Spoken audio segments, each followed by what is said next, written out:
Welcome to the Rebuilt Podcast. I'm your host, Jason Sykes. Each week, I sit down with people who have faced life's toughest challenges and come out victorious, along with mental health experts, coaches, and leaders. We explore powerful stories of transformation, faith, and practical strategies for building a life of purpose and resilience. This is the Rebuilt Podcast.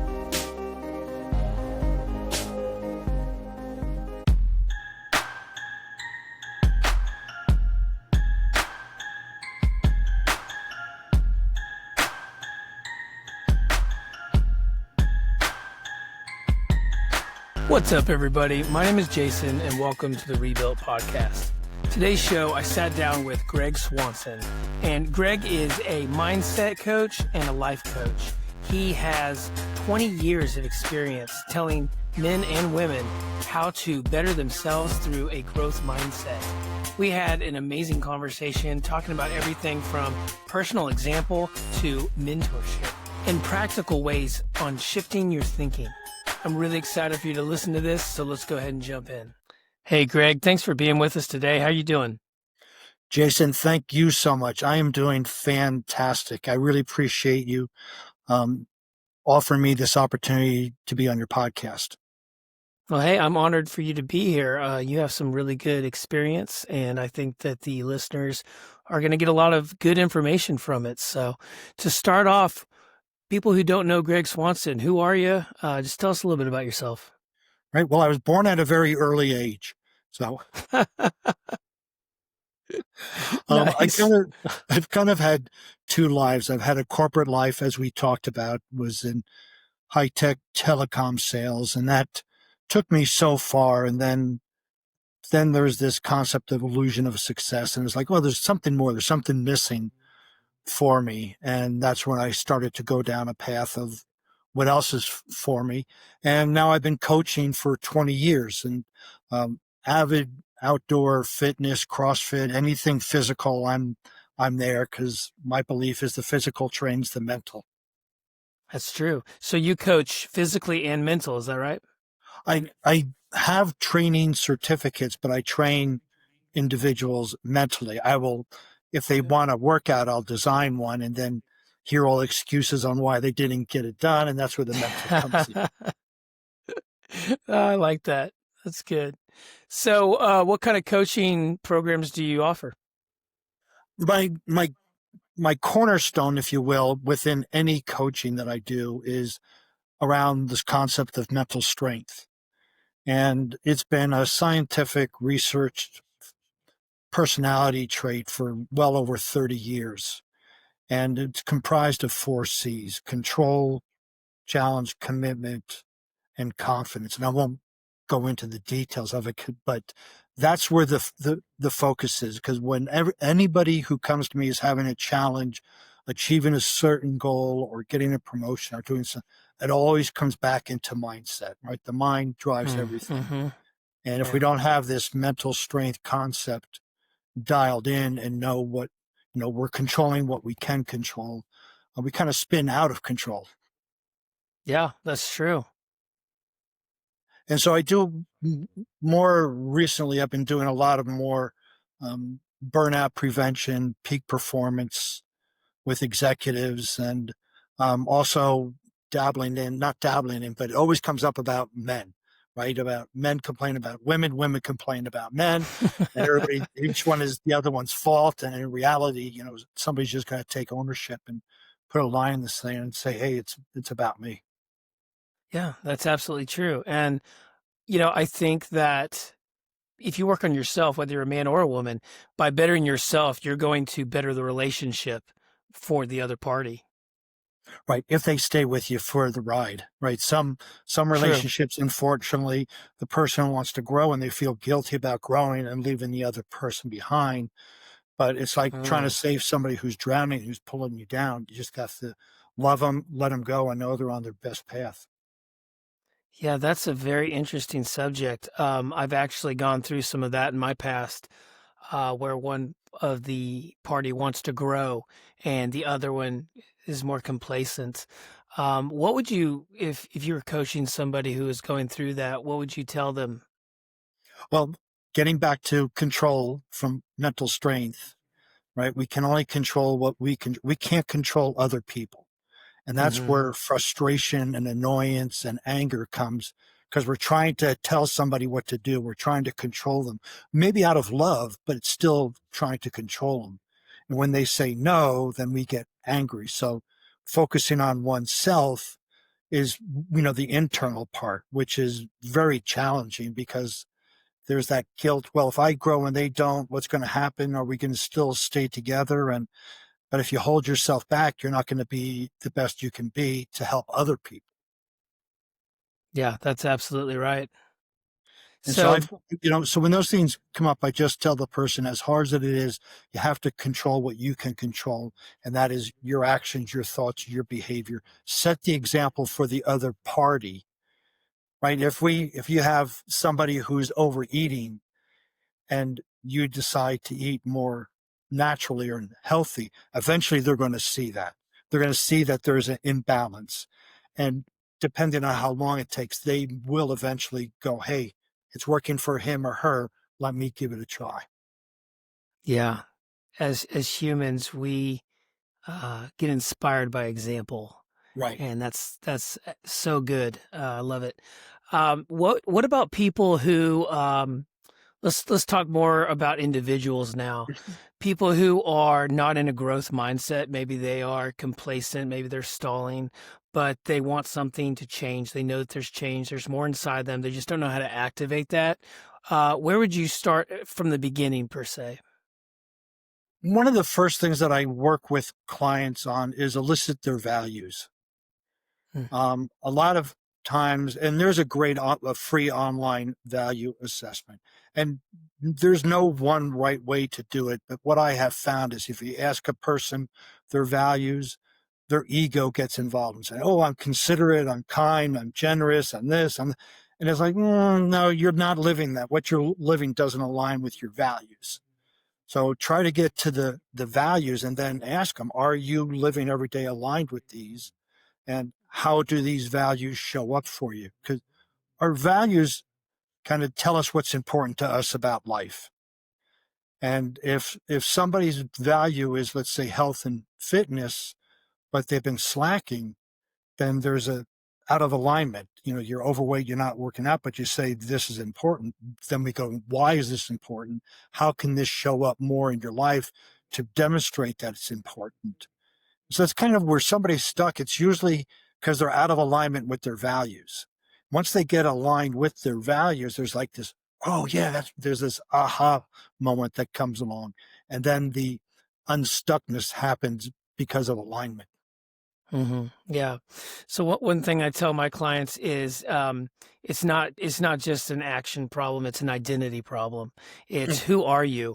Because if you have, even if you're not the person that you want to be right now, if that's the identity that you claim, that's who you're going to start behaving like. That's who you're going to start acting like. And so it's really at the core. I like how you say values because the values do describe the identity of who you are, who you're becoming. Right. And psycho-cybernetics talks about that. Maltz talks about it. And NLP, there's an identity shifting. But that identity, my feeling is we need to identify what the person values in life. And then is this identity you have aligned with these values? Well, no, Mm-hmm. no, it's not. Then who do you think you'd have to be to demonstrate these values? How could you demonstrate these values every day so that if somebody didn't know you, they could say, oh, health and fitness, generosity, family is your values. Yes. Yeah. And that comes with living consistent as well. Yes. Yeah. So one thing that is important to me and it really changed my life and really is the basis for my program is developing habits. Mm, Because you and I both know habits are what define uh, the character that you're becoming. And I mean, what kind of habits do you personally have in your life that have made you successful? And what habits do you um, teach others? right. And that's a great question. So I want to break down habits into routines and rituals, right? Yeah. Routines are mindless. We brush our teeth. It's routine. We don't think about it, right? Yeah. Rituals are mindful. And so That's part good. of the habits is it a routine or is it a ritual? So when I talk to clients, I break up the day into 4 compartments: an AM ritual, a Mm, work routine, a PM ritual, and a sleep ritual. So they can control out of those 4 components, they control 3 of them. that's good. So when somebody says, "Oh, I can't control my day," well, you have your AM, your PM, your sleep. The only thing left is work. And so when I start with them as creating a ritual or a habit is, do you drink a glass of water when you get up? No. What could you do to make sure you have it? Well, I could put it by the bed. Great. Can you do it? Will you do it? When are you going to start? And just start with something small, right? And Hmm. then build up that success mindset. And then it's a ritual. Right? They have to think about drinking the water or having it there as opposed to Hmm. be, be rituals can turn into routines and they're fine.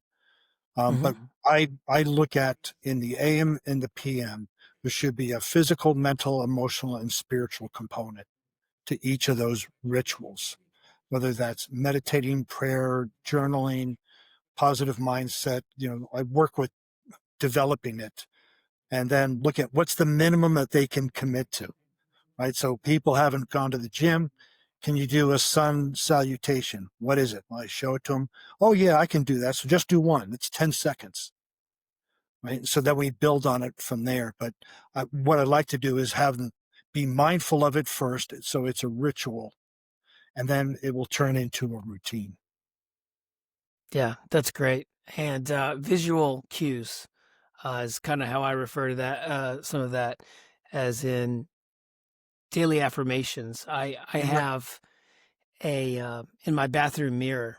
I have some note cards, and on those note cards, I've wrote in a Sharpie, um, you know, empathy, Mhm. kindness, loving, patient, different traits that I remind myself of who I am. I Right. also have those in my gym, and just and sometimes I'll take them down, sometimes I'll put them back up. It just Yep. depends. But those visual cues, the more that you see something, the more it engulfs your brain, which helps become who you are. Right. And I love the idea of that. Also, affirmations. I think you kind of touched on that too. That changes your mindset as well. Looking in the mirror, and it's goofy at first. I remember the first time I did that. I was like, I'm gonna talk to myself in the mirror and say, I'm not lazy. I'm motivated. And you're sitting there talking to yourself, and you're like, what am Right. I doing? This is stupid. But it works, doesn't it? Oh, yeah. Louise Hay, I think, was one of the first people to talk about doing mirror work. She was doing it 30, 40 years ago, looking at yourself in the mirror and repeating, these positive affirmations about yourself. It worked. But this is the thing is it can be a ritual where you're mindful of what you're saying. You're looking in your eye, you're seeing your soul, or it could be a routine where you're saying it and thinking about what you're going to have for breakfast. Hmm. Yeah, it's all about getting to the subconscious mind. Right. Yeah, I have a good friend of mine who will literally put headphones in every night, and he has recorded a nice peaceful tract of music. And on top of that, he recorded his voice talking about his Yeah. goals and his aspirations to him in his voice. And Yeah. he will put that on loop and he will fall asleep to it every night. And what it does is it literally, he wakes up and that is running through his mind all the time. Yeah. And it's insane to think about, but that stuff really works. It gets into your subconscious, and which of course, becomes our everyday thinking. Right, right. No, there's so many powerful techniques to tap into our unconscious. But what happens is most people doesn't give it time to manifest, right? So let's say somebody is 28, 29 years old. They took them that many years to create the life they have now.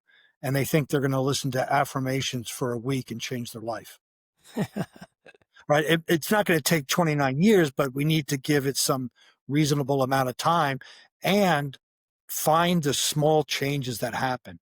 If we Mm, ignore them, we're not giving ourselves that affirmative visual, like, oh yeah, this did happen today. It was a little bit better mood today. Mm-hmm. Yeah. Yeah. Journaling your wins at the end of the day Yeah. is a great way. And noticing and celebrating small wins. Oh yeah, absolutely. Whether it's, you're saying affirmations and you notice that you held the door open for somebody where 2 weeks ago you would have slammed it in their face, like, oh, Yeah. it's kind of cool. I did change.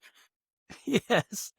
And on the other side of that, um, getting through the next 5-10 minutes of a bad session, a bad day, a bad mindset.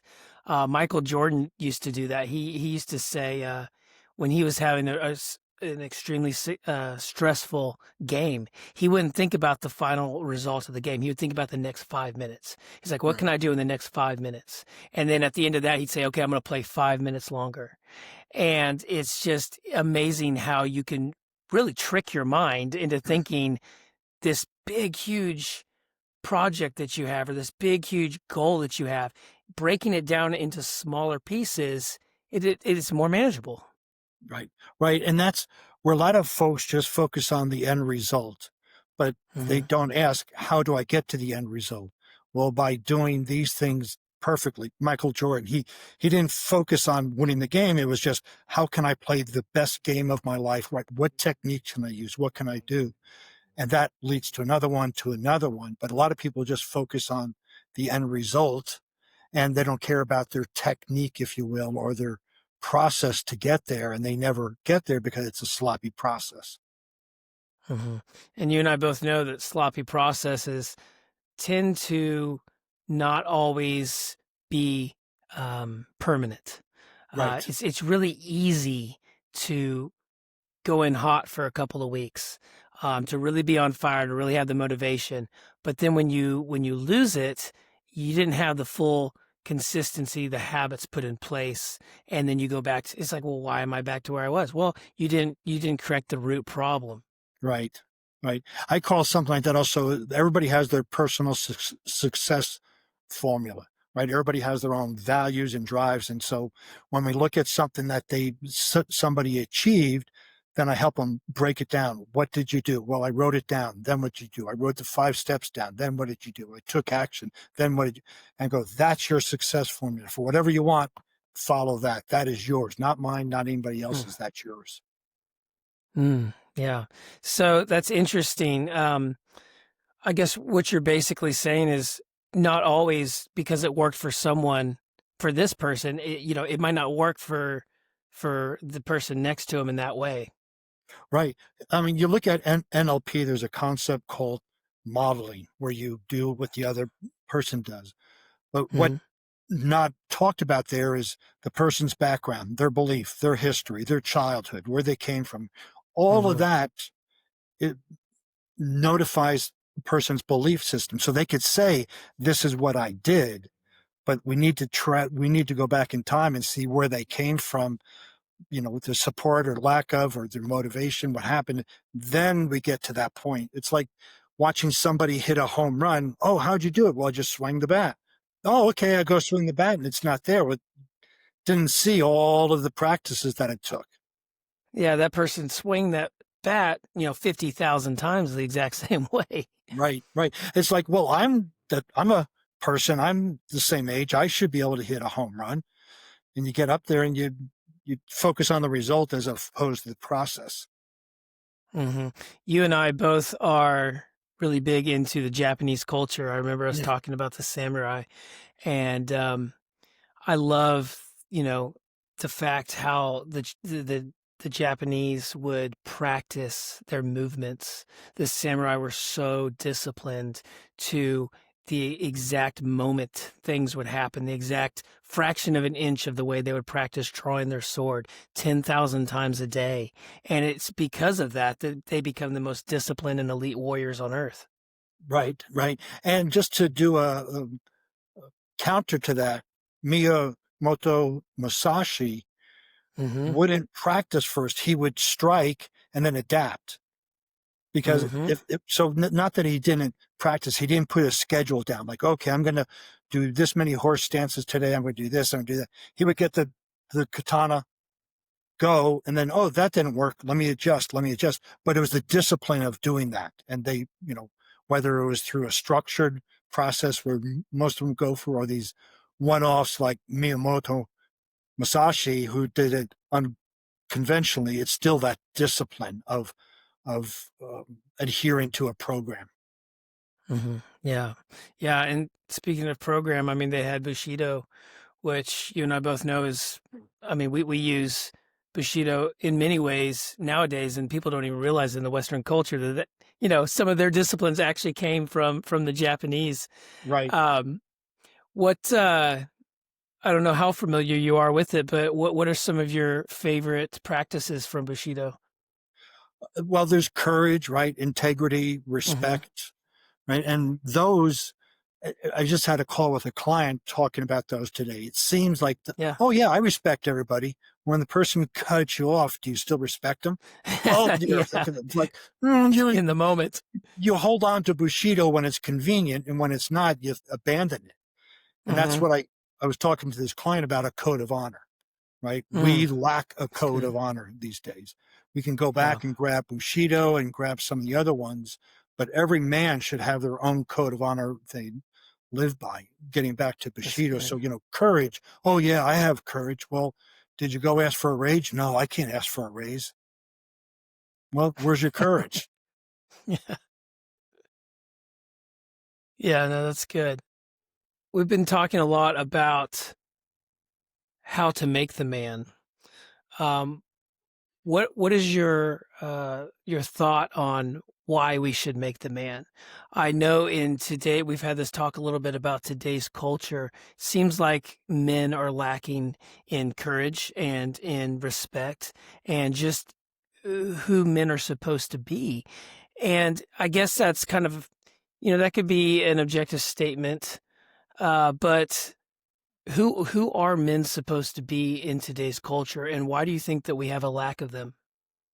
Well, the lack of it is a cumulative effect, right? It's back in the 50s when there was overbearing male chauvinistic pigs, right? Telling the wife it's her place is in the home, he's going out, and he controls everything. And then there was the pendulum swing. Oh, men need to get in touch with their emotions, and they lost their warrior spirit. They lost the king spirit. They lost these archetypes that we've talked about, right? So there's this Mhm. lover, and they're just gushy and mushy, and they don't take any action. And then, right, so there's this pendulum that swings back and forth. And I think more important is, for me, is not why did it happen, but how can we change it? Because we Mhm. can't change the past, right? We can look at Right. it and say, we need to observe it so it doesn't happen again. But we look Mhm. at the male culture, and the masculinity isn't just brute force and pounding somebody in the face. It's also being that compassionate individual to your life partner. It's having Mhm. creative thinking, thinking on your own, taking responsibility for your own actions, not being Yeah. the victim by going, well, it was the company's fault. It was this person's fault, right? Just own your life. And that's what's Mhm. like, I would have to say in one word, guys don't own their life.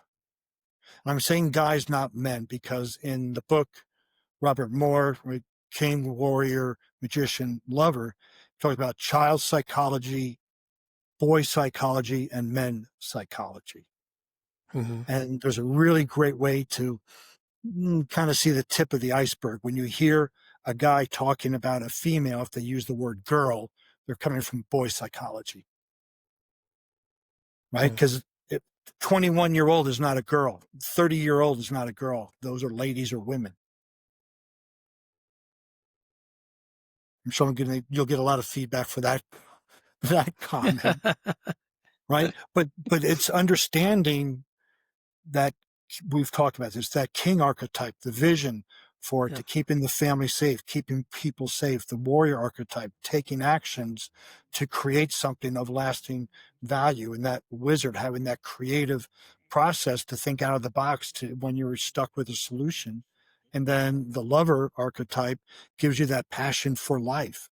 And Mhm. there are dark sides and there are strong sides and dark sides. Like the strong side of the king is the tyrant, comes home, Mm, smashes the door. Where's my dinner? Where's this? Where's that?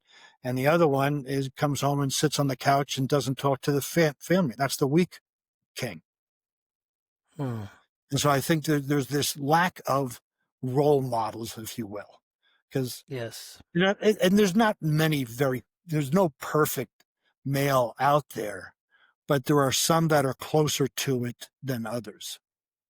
And we Mhm, pick up on mainly that warrior archetype role model, right? We mhm. don't look at the lover or the king or the wizard type. It's guys just like that aggressive energy. Yeah. Role models are super important. Um, here recently, I heard someone else say this. I used to have a hero out of this person or a role model out of this person. Now my hero is myself Mm, because people are always going to let you down. right. But if your hero is yourself, when you mess up, you just push yourself to go further. Right. And I mean, we do look externally, and it's not a bad thing to look externally to see what a particular behavior looks like, a good behavior, bad behavior, and saying, oh, am I doing this or am I not doing it? But Mhm. to completely rubber stamp somebody going, oh, I'm going to be just like James Bond. Yeah. I'm going to be just like Right. Conan Barian. That's not really the healthiest way to go around it. Right. But it is important to have the right people in your life, Right. which, I mean, everybody's heard you're the average of the 5 people you're around. Right. And so you really have to take a good look at who is in your life. And even more importantly, what are they putting inside you? Are Hmm. you um, drawing into them, or are they drawing into you, or vice Right. versa, or both? And it's all about mentorship. And you and I touched a little bit on that. What is your thought process on mentorship for young men? I think it's essential. And there's so many men's groups out there, and they're all doing a Hmm. good job in their own way. And like I said, I'm not the expert on it. I'm far from it. I was involved in a Native American group when I was in Bend, Oregon, and they have a different process of working from boys to men, right? And so everybody has their own process. And if it helps a man become aware or a male become aware and conscious of his thoughts and behaviors, then it's a good thing. Hmm.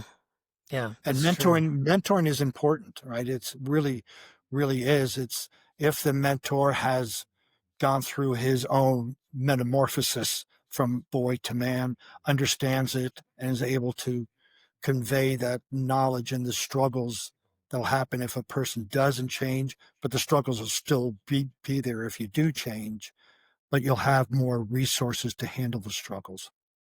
Yeah, that's absolutely right. And I know in my personal life, I have many groups that I'm a part of. Some of these people are my age. Some of them are a little bit older, and then some of them are 20, 30 years older than I am. The And wizards. yeah, and a lot of people just at first look will count some of those guys out, thinking, oh, well, we don't have anything in common. Well, not right now, maybe, but some of your problems they've been through, some of the situations in life that you're in, they've been through, and it's really good to get another person's perspective on that has been there and overcome it. Yeah, I think that age thing can hold a lot of individuals back from experiencing their best self because oh, Yeah. I know that, or that person doesn't know me. He hasn't lived my life. Well, we can take the labels off, but the experiences are still there, right? Was there a traumatic experience? Was there emotional significant event in your life? How did you handle it, right? We don't have to say that you got a divorce or the other person, left you. We can just say, was there an emotional significant event? And how did that person Hmm. handle it? That's where mentors can really they have that empathy part. Right. Yeah. And speaking of empathy, it's always good to be able to talk with somebody who has gone through your exact situation as well. I know for me, I've had quite a past, and I had quite a childhood, but overcoming that, it takes time, and a lot of it I had to find people who have gone through similar things to, number 1, tell me, "Hey, you're gonna be okay, you're gonna get through this, I'm proof of that," but then also to shed light on, "This is how it happened for me," you know? If you don't branch out and find those people, then you can't always do it on your own, right? Right. Nobody, there's not a single person out there has done, grown, whether it's financially, emotionally, whatever, on their own. There's always been Yeah. somebody, whether it's a book, whether it's a video, whether it's a person, whether it's a mentor, just don't do it on your own. And that's that lone wolf mentality it really needs to be re-examined. Yeah, that's one of those lies that culture tells us, among many. Kind of, we touched on it a little bit. Culture is, unfortunately, it's full of lies saying how people should be. Right. Um, I I don't think that we should pay as much attention as most people do to all these voices, as much as what are your values, what's your Right. identity, and what do you think is the right thing to do? And are you happy where you are? Right. I mean, Yes, right. There are ups and downs. We can do that. But generally speaking, are you happy with your life? You're the results you're creating. And if you are, then you who are. cares what somebody should think or shouldn't think about it? Right. Your life is made up of little decisions. Right. Just everything is a decision. And then that leads to the next decision. So who's making the decisions? Is it you, or is it the culture that's telling you Right. what to Right. do? That's that Kaizen, right? Just that little bit Yeah. improvement every day. Yeah, that's right. One of my greatest favorite quotes is by Socrates. It says, "A life unexamined is not worth living." Yeah. And man, talk about profound. Yeah. Yeah. And what's great about that quote, and I love that one as well, is that he doesn't say when you should examine your life. Right. So Hmm. you're 21, you still examine it, right? You don't wait to the end of the road and examine your life going, oh, shoot, I wasted my life. It's like an unexamined life. So tomorrow, examine your life. The next day, examine your life. The next day, examine your Sure. life. Well, and also, I mean, you take that quote and you say, okay, what's the alternative? Right. What am I going to do instead of that? Right. Nothing. And unfortunately, there's a lot of people out there that do that. They never look around at their situation or their mentality, how they're using their mind, how they're using their money. And they might be happy with that. I mean, and if you're happy with that, then that's fine. If you don't have the drive to increase and be better, then I mean, that's fine, but you're wasting potential that you don't even know that you have. I would offer that that's probably complacent, not happiness. Yeah, I would say that. Right. And there's a big difference, right? The cows eating the grass waiting to be slaughtered. They're not happy, but they're complacent. Here's things. Yeah, that's true. So, speaking of some books, we mentioned a few of them. What would you say, or maybe what are you reading right now? I'm back revisiting Joe Dispenza, breaking the habit of being yourself. Oh, okay, I have not read that one. What's it? Is it good? Oh, it's really great. The first half. He's a doctor, research scientist. So the first half is all embedded in science about emotions driving our decisions. Mm, And good. so, and the emotions have chemicals that we get addicted to. So Yeah, we intentionally set up situations for those emotions to be felt and the chemicals along with it. And so that becomes a habit. It just yeah, happens over and over again. We go, oh, I'm tired. I'm not going to fight anymore. And we go away for 3 days. We come back cool. Something happens. We have a big argument. So then the second half is using meditation, visualization to change your identity, right? mm, Because the identity is I'm an angry person. The identity is I get mad easy. So the second half is using meditation to change the identity, and then the behavior goes along with it. Excellent book, really great book. yeah. That's good. And speaking of that, the emotions. I mean, letting your emotions drive your decisions. I feel that that is common in everybody. It's Mhm. not until you can figure out how the brain actually works, how those thought processes actually take hold. In my book, I talk about how you have to understand your mind. I use an example as a guitar because I'm a musician. It's like when I was learning to play the guitar, I could watch you could watch on YouTube and learn a few chords and you could go through a song and then you're like, okay, well now I know how to play the guitar. You don't know how to play the guitar, you know how Right. to play a few chords, you don't Yes. understand the instrument. Think about what you can do once you understand the actual instrument. It's the same thing with your brain.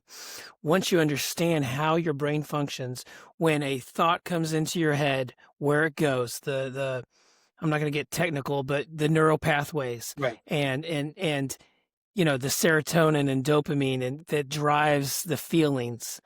And I mean, I could go on for this forever, but I think it's an important subject that people, even people with growth mindsets, don't understand how your brain and your emotions actually work. Right. And Joe Dispenza goes into that very much, talks about the neural pathways and how neurons fire together, wire together, Hmm. so it becomes the path of least resistance, and we default to Yes. that path. And it's really he's a great teacher in that respect on those things. But yeah, I mean, if people understood the instrument they have between their ears, Yeah. I mean, it'd be pretty amazing. With my coaching, it comes down to values and limiting beliefs, right? Which Hmm. are come from your identity. And so it's like an amoeba strip, right? Where's the beginning? Where's the end on these things? But if we can identify what's going to happen by the words we are speaking, right? So the words we use don't describe, they create. Affirmations, for example. But if you Hmm. go, I'm angry, then you're going to be angry. You're creating it. But if you say, I'm feeling frustrated, that's a different story. And I think Yeah. words tend to get underplayed, downplayed a lot on their importance in Yes. creating our identity, creating healthy relationships, creating a lot of things. Because you have somebody who's, oh, my partner's an a-hole. Well, that's all you're going to see. Your words are Yeah. programming your filters to see that. You're not going to Yeah. see when your partner is nice. You're going to negatively hallucinate it. That's right. Your And words have great power. right, and it because they program your mind, right? They create hypnosis for you to see what you are speaking. Very When cool. we're speaking, we're not just describing, we are creating. We're creating an internal environment within ourselves, and we're creating an external environment for you programming our reticular activating system to see the things that we say is important to us. One thing I find particularly interesting is when people say, "Oh, they made me mad." It's like, well, do you realize what you just said? You said that that person made you mad. They're responsible for your emotions. That means Right. that you can't control yourself. So I mean, you're a grown man, grown woman. They didn't make you mad. You chose to go to the Mhm. emotion they suggested, and therefore you locked yourself in a cage and gave them the key. Right. And that gets back to that mental strength control, right? Control what you can. Somebody can't Hmm. make you do without your permission. That's like when I talk to clients that are in a business environment and they say, I have a problem with that person. I go, okay, you own it. Now fix it. Well, no, I want them to change. No, you said I have a, so you own the problem. You fix it, not the other person. Yeah, it's only a problem if you allow it to be one. Right. But that expression, I have a problem, means Hmm. ownership is here. But they go, I have a problem with them. They need to change. Wait a second. Who's the owner of the problem? I am. So that means I change, not them. Yeah, that's true. A person looks at it differently. 50% of the problem is solved because they're participating in 50% of it. That other 50 is no big deal. So the problem goes away. Yeah, that's good. It's like a tug of war when somebody's having, oh, this person made me mad. No, you pull back, just let go of the rope. There's no more tug of war. And if the person that you're arguing with is just out for the argument, a lot of people they really get high on this stuff. They just love Because confrontation. of the emotion and the dopamine and all that Yes, gets released. They don't care about the argument. They want the effect of the argument. right. And if you let go of the rope, as you say, if you just said, "Okay, fine, you want me to be wrong? Fine, I'm wrong. Whatever. Right. It doesn't matter." They're going to stop because they're not getting the dopamine at that Right. point. So they're not getting that pull on the rope. And that's where And it that takes comes. and that's where I think it takes a mature individual. I mean, I'm guilty of it, right? I pull that rope occasionally. We all are. I'm not saying that I'm perfect, but that's where the mature individual, we were talking about mature man, aware would go, oh, I got the rope. Let me just let go of it and everything will be fine. But Mhm. there's the And warrior only, which is pulling the rope even harder. yeah, that's true. And there are times to pull the rope, Yeah, but I mean, there's times to let go. there's that's where the discernment comes around through the wisdom Mhm. of the wizard and the king. Is it time to pull this rope, or is it time to just drop it and walk away and just live my life, let the other person stand there wondering what the heck happened. Sure. And I think a lot of times people don't let go of that is it has to do with ego, but it Hmm. also has to do with their self-perception. You're going to act a certain way depending on who or how you feel that person sees you. Right. And so it goes back to the very beginning of what are your values? What's your Hmm. identity? Because Yes. are they defining who you are or are you defining who you are? Because if you're secure in yourself, it doesn't matter how other people see you. And if you're confident enough to not care how other people see you, then you're going to be able to let go of the argument or drop the rope. Or Right. in the other way, you're going to know, no, this is a line in the sand, and I'm going to fight for this, and I don't care what you think about it if it aligns with your values and it's moral and Right. everything that you stand for. Right. Right. And that's an important distinction is, but generally speaking, the tug of wars are for nothing, right? There's not many that are that significant, but when it is that significant and the king, warrior, wizard, lover get together, then you pull the rope and you go, no, this is where I stand. Mhm. Yeah, one thing I've really come to ask myself a lot with my marriage, and my wife's listening, so I love you. But is pick your battles, Yeah. and of course I do that out of love, and more times than not, I need to let go because half the time I'm wrong. She's right. But then the other half is it a big deal? No, it's really not. Is it worth the disrespect I'm about to give her? Is it worth the anger that and the strife that we're about to bring into our home? No, it's not. Mhm. And people, I would bet 90% of the people have that thought after the fact. And they're Right. like, man, I wish I would have just shut my mouth. Right. And you look at some of those arguments, you go, okay, 2 years ago on Tuesday, what did you argue about? I don't know. Yeah, you You can't remember them, remember. right? They just fall away. And so we're hanging on to them like it's going to be this way forever. And it's not. We've had plenty of miscommunications, arguments. We look back like, I don't remember. That just wasn't it. But we know we did, right? Generally speaking, but it doesn't make that big of an impact. So why is this one any different? Yeah, that's so good. Well, so Greg, what is next for you in your current situation? What are you up to right now, and what's next for you? So I'm currently working on a new coaching program, book, and online training called The Conscious Warrior. And it Nice. has about integrating the king, lover, magician, um, those aspects into it to be more conscious and aware of what we're doing, along with the physical, mental, and spiritual components in it, kind of blending those all together as a handbook, if you will, for individuals that want to walk straight and upright and be aware of what they are doing. That's very cool. So it's going to be a online program, and then there's going to be a workbook with it, or is it going to be like There'll be a actual? workbook. I'm working on a book for Amazon. Then there'll be an Okay. online program. There'll be a workbook with that, and then there'll be group coaching with it. So it's not Awesome. specifically men only, but it is masculine focused. Okay, that's great. And what'd you say it's called? The Conscious Warrior. The Conscious Warrior. That's great. Did the book that we were talking about, did that kind of give you the idea for it, the principles?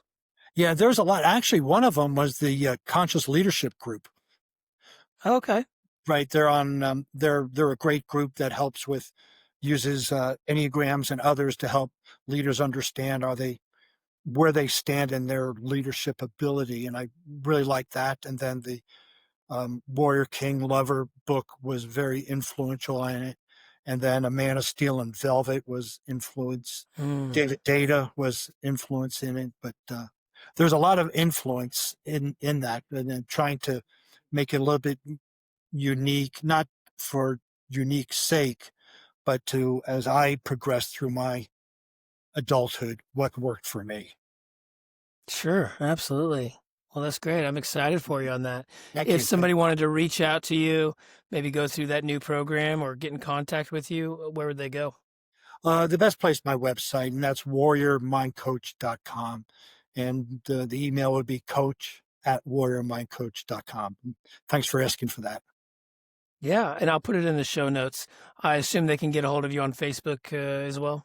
Yep. Facebook, I have a personal page, a business page, LinkedIn, Instagram, Pinterest, all over the place, all under Warrior Mind Coach. Perfect. Yeah, I'll put it in the show notes.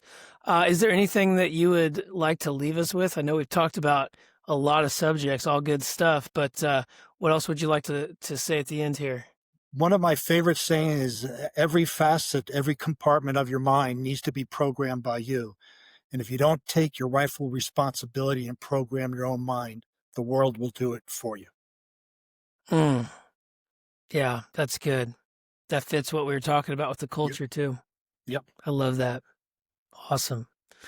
Well, Gregg, you're a wizard for sure. And I appreciate your knowledge, and I appreciate your time, and appreciate your friendship, brother. Jason, thank you so much. You're doing great work out there. Really appreciate you putting time aside for this, right? Because you have other things that you're doing, and you're there trying to help individuals through your podcast and coaching. So thank you as well. Absolutely. You and I, we both know it's important. So yes. All right, Gregg. Well, we will talk to you later. You take care, sir. I hope so. Thank you. Hey, everybody. Thank you so much for listening today. I hope you enjoyed today's guest. And I just wanted to say that if this has made you think, if this has sparked something in you, maybe about your purpose or your relationship with God, I just want to encourage you to not let that moment pass. If you're ready to take that next step and connect with me personally, you can reach out to me through my email, which is jason@rebuiltlifecoach.com, or you can go to my website at www.rebuiltlifecoach.com. And if you're serious about building a stronger, faith-driven life, please go check out that program. Thank you for listening, and as always, keep walking in purpose and growing in faith. I'll catch you next time.